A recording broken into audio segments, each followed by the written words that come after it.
prévenez les nouveaux arrivants qu'à partir de 11h30, je ne peux plus recevoir personne. Au moins en consultation gratuite. C'est vous qui êtes la première, madame.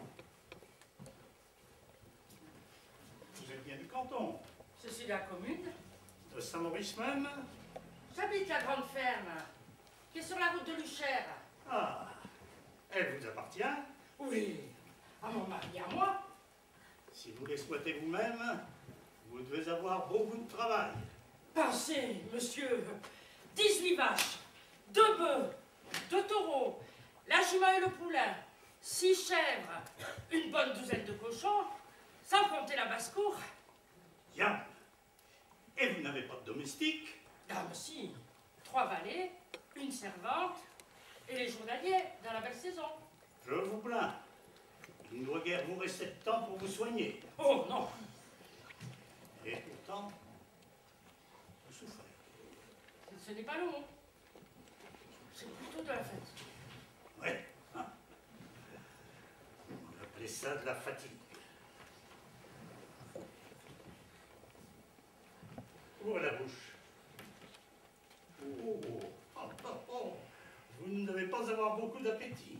Non? Vous êtes constipé. Oui, assez. Levez-vous.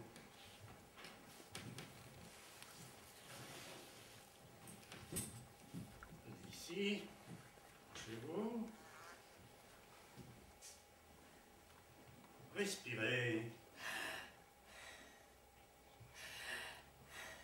Respirez. Toussez, toussez.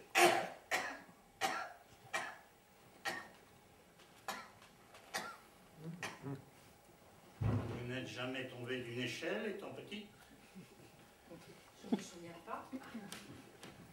Vous n'avez pas mal ici le soir, en vous couchant? Oui, Sorte de courbature. des fois. Essayez de vous rappeler. Ça devait être une grande échelle. Ça se peut bien. C'était une échelle de 3,50 m, pliée contre un mur. Vous êtes tombé à la renverse. C'est la fesse gauche, heureusement, qui a planté. Vous aviez déjà vu le docteur Parpalet? Ah non, jamais. Et pourquoi? Il ne donnait pas de consultation gratuite. Ouais, asseyez-vous. Vous vous rendez compte de votre état? Non. Tant mieux. Vous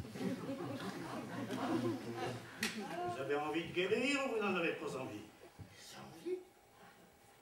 J'aime mieux vous prévenir tout de suite que ça sera très long et très coûteux. Ah mon Dieu, mais pourquoi ça?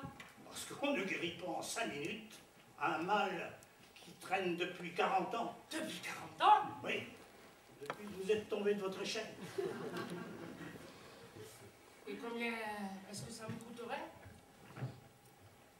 Combien valez-vous actuellement? Oh, ça dépend des marchés et de la grosseur. Mais on en a guère de propre à moins de 400 ou 500 francs. Et les cochons gras? Oh, il y en a qui font plus de 1000. Ouais. Eh bien, ça vous coûtera 2 cochons et 2 veaux. Ah là là, près de 3000 francs. C'est une désolation, Jésus-Marie. Si vous aimez mieux faire un pèlerinage, je ne vous en empêche pas. Oh, un pèlerinage, ça revient cher aussi. Et ça ne réussit pas souvent. Ouais. Mais qu'est-ce que je peux donc avoir de si terrible que ça? Je vais vous expliquer ça en 1 minute, au tableau noir.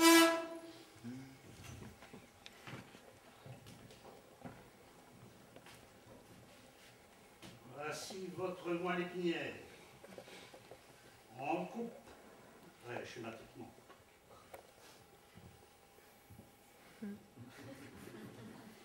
Vous reconnaissez ici votre faisceau de turc. Et ici votre colonne de Clark. Vous suivez? Lorsque vous êtes tombé de votre échelle, votre turc et votre Clark ont glissé en sens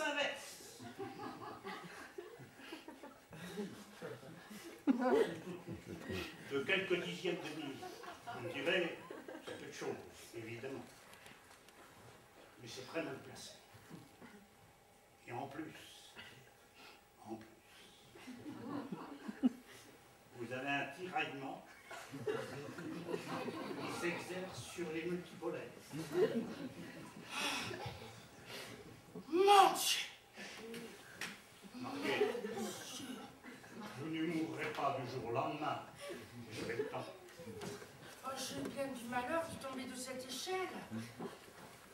Je me demande même s'il ne vaudrait pas mieux laisser les choses en état. L'argent est si dur à gagner, et puis les années de vieillesse, on en a toujours assez, pour le plaisir qu'elles donnent. Et en faisant ça plus grossièrement, vous ne pourriez pas me guérir moins cher, à condition que ce soit bien fait, tout de même. Ce que je peux vous proposer, c'est de vous mettre en observation. Ça ne vous coûtera pratiquement rien. Au bout de quelques jours, vous vous rendrez compte par vous-même de la tournure que prendra le mal. Et vous vous déciderez. Oui, c'est ça. Bien, vous allez rentrer chez vous. Vous êtes venu en voiture. Non, à pied. Ah, il faudra tâcher de trouver une voiture. Vous vous coucherez en arrivant. Une chambre où vous serez seul autant que possible. Faites fermer les volets et les rideaux pour que la lumière ne vous gêne pas. Défendez qu'on vous parle. Aucune alimentation solide pendant une semaine. Une semaine. Un verre d'eau de Vichy toutes les 2 heures. Et à la rigueur, une moitié de biscuits. Une moitié de biscuits. Matin et soir, plongé dans un bois de lait. Mais j'aimerais mieux que vous vous passiez de biscuits. Vous ne direz pas que je vous donne des remèdes coûteux. À la fin de la semaine, nous verrons comment vous vous sentez. Si vous êtes gaillarde, si vos forces et votre gaieté sont revenues, c'est que l'un est mieux sérieux et moins sérieux qu'on ne pouvait le croire. Et je serai le premier à vous rassurer. Si au contraire, vous éprouvez une faiblesse générale, des maux de tête, certaines paresse, l'hésitation ne sera plus permise et nous commencerons le traitement. C'est convenu? Je rappelle mes prescriptions sur ce bout de papier et j'irai vous voir bientôt. Mariette, aidez madame à descendre l'escalier et à trouver une voiture. Une voiture.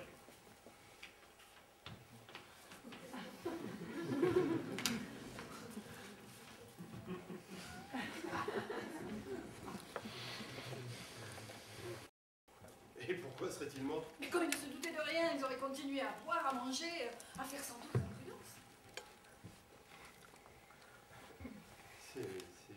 C'est incroyable, c'est exceptionnel. En effet, cela doit vous sembler extraordinaire. S'il fallait que vous meniez la vie du docteur Knock, je crois que vous crieriez grâce. Quelle vie mène-t-il donc? Mais une vie de force. Il lui arrive plus d'une fois de déjeuner de sandwich. Oh, c'est exactement mon cas à Lyon. Ici, pourtant, vous aviez su vous faire une petite vie tranquille. Vous vous rappelez vos parties de billard en estaminet? Il faut croire que de mon temps, les gens se portaient mieux. Ne dites pas cela, monsieur Partalet. Les gens n'avaient pas l'idée de se soigner. C'est tout différent. Il y en a qui s'imaginent que dans nos campagnes, nous sommes encore des sauvages. Que nous n'avons aucun souci de notre personne. Que nous attendons que notre heure soit venue de crever comme les animaux. Et que les remèdes, les régimes, les appareils, les progrès, c'est pour les grands gens. Vous, monsieur Partalet, vous êtes encore aux paysans d'autrefois. Coupez les soins en 4. Qui aurait mieux aimé perdre un œil et une jambe que d'acheter 3 francs de médicaments. Les choses ont changé. Dieu merci. Enfin, si les gens en ont assez d'être bien portants, S'ils veulent s'offrir le luxe d'être malades, ils auraient tort de se gêner. C'est d'ailleurs tout bénéfice pour le médecin. En tout cas, personne ne vous laissera dire que le docteur Top est intéressé. C'est lui qui a créé les consultations gratuites que nous n'avions jamais connues ici. Pour les visites, il fait payer les personnes qui ont les moyens, mais il n'accepte rien des indigents. On le voit traverser tout le canton, dépenser 10 francs d'essence et s'arrêter avec sa belle voiture devant la cahute d'une pauvre vieille qui n'a même pas un fromage de chèvre à lui donner. Il ne faut pas insinuer non plus qu'il découvre les maladies en gens qui n'en ont pas. Moi, la première, je me suis peut-être fait examiner 10 fois depuis qu'il vient quotidiennement à l'hôtel. Chaque fois, il s'y est prêté avec la même patience, moi soumettant les pieds à la tête, avec tous ses instruments, et perdant un bon quart d'heure. Il m'a toujours dit que je n'avais rien, que je ne devais pas m'inquiéter, que je n'avais qu'à bien manger et à bien boire. Et la même chose pour M. Bernard, l'instituteur. Il s'était mis dans la tête qu'il était porteur de germes et qu'il n'en vivait plus. Mais pour le rassurer, le docteur Knock a été jusqu'à lui analyser 3 fois ses excréments. Ah, d'ailleurs, voici Madame Mousquet qui vient faire une prise de sang au 15 avec le docteur. Vous pourrez causer ensemble. Et puis, donnez-moi tout de même votre valise. Je vais essayer de vous trouver un coin. Le docteur n'est pas encore là?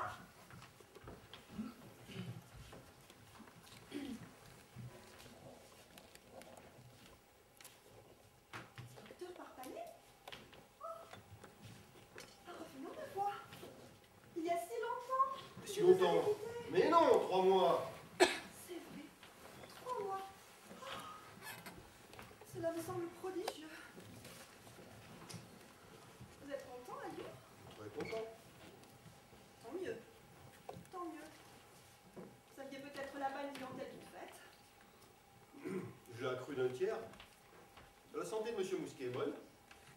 Bien maigre. Oh, qu'il était souffrant. Vous ne vous rappelez pas? Ces migraines dont il se plaignait souvent. D'ailleurs, vous n'y aviez pas attaché d'importance. Le docteur Knock a diagnostiqué aussitôt une insuffisance des sécrétions de la prostate et prescrit un traitement opothérapique qui a fait merveille. Il ne souffre plus? De ses anciennes migraines? Plus du tout. Les douleurs de tête qui lui arrive encore d'éprouver proviennent uniquement du surmenage. Mais n'ont rien que de naturel, car nous sommes terriblement surmenés. Je vais prendre un élève. Vous n'avez personne de sérieux à me recommander? Non, mais bon, j'y penserai. Ce n'est plus la petite existence calme d'autrefois. Si je vous disais que même en me couchant aux 11h30 du soir, je n'ai pas toujours terminé l'exécution des ordonnances. Bref, le Pérou. Il est certain que j'ai quintuplé mon chiffre d'affaires. Je suis loin de le déplorer. Mais, mon cher docteur, il y a d'autres satisfactions que celle-là. J'aime mon métier. J'aime à me sentir utile. Je trouve plus de plaisir à tirer le collier qu'à ronger mon frein. Simple question de tempérament. Madame. Bonjour, docteur Parpalais. Je pensais à vous. Vous avez fait mon voyage. Excellent. Ah bon? Il s'agit de l'échéance, n'est-ce pas? Disons que je profiterai de l'occasion. Laisse, plutôt 15. Vous ne m'accusez plus de vous avoir roulé? Oh, l'intention est bien, mon cher confrère. Vous n'ignorez pas que je vous ai cédé le poste et que le poste valait quelque chose. Vous auriez pu rester. Nous nous serions à peine gênés l'un l'autre.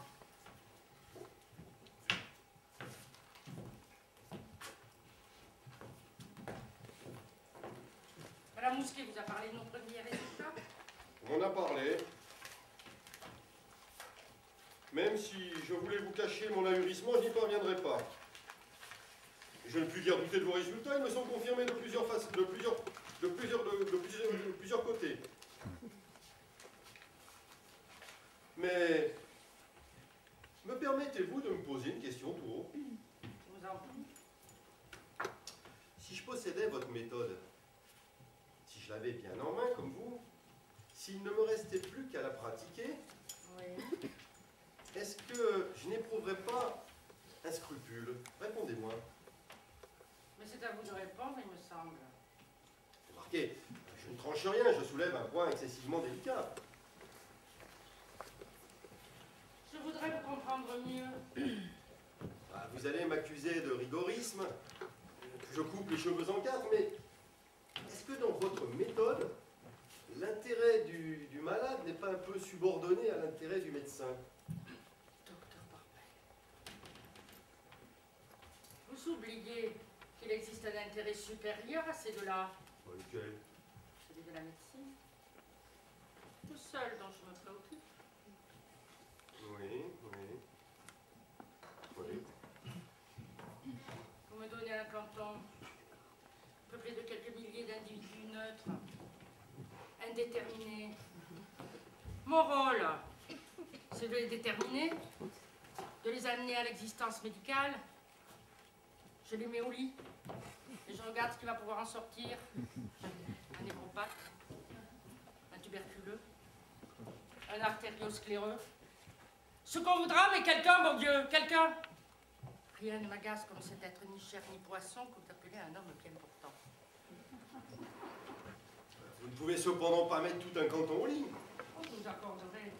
Il faut quelques gens bien portants, ne serait-ce que pour soigner les autres. Ou former à l'arrière de malades en activité une espèce de réserve. Ce que je n'aime pas, c'est quand la santé se donne des airs de provocation. Car alors, vous avouerez que c'est excessif. Nous fermons les yeux sur un certain nombre de cas. Nous laissons à un certain nombre de gens leur masque de prospérité. Mais s'ils viennent ensuite se pavaner devant nous et nous faire la nique, je me fâche. C'est arrivé ici pour M. Rafalas? Le colosse qui se vante de porter sa belle-mère à bras tendus. Oui, il m'a défié près de 3 mois. Mais ça y est, Et quoi? il est au lit. Ces vantardises commençaient à affaiblir l'esprit médical de la population.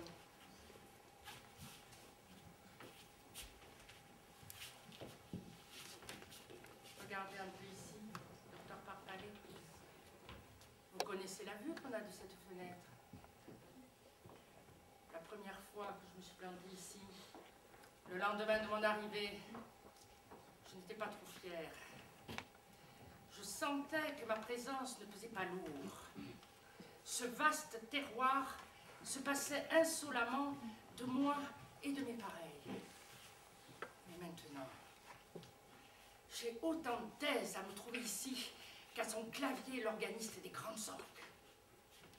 Dans 250 maisons, il y a 250 chambres où quelqu'un confesse la médecine. Dans 250 lits, un corps étendu témoigne que la vie a un sens, et grâce à moi, un sens médical. La nuit, c'est encore plus beau, car il y a les lumières, et presque toutes les lumières sont à moi. Les non-malades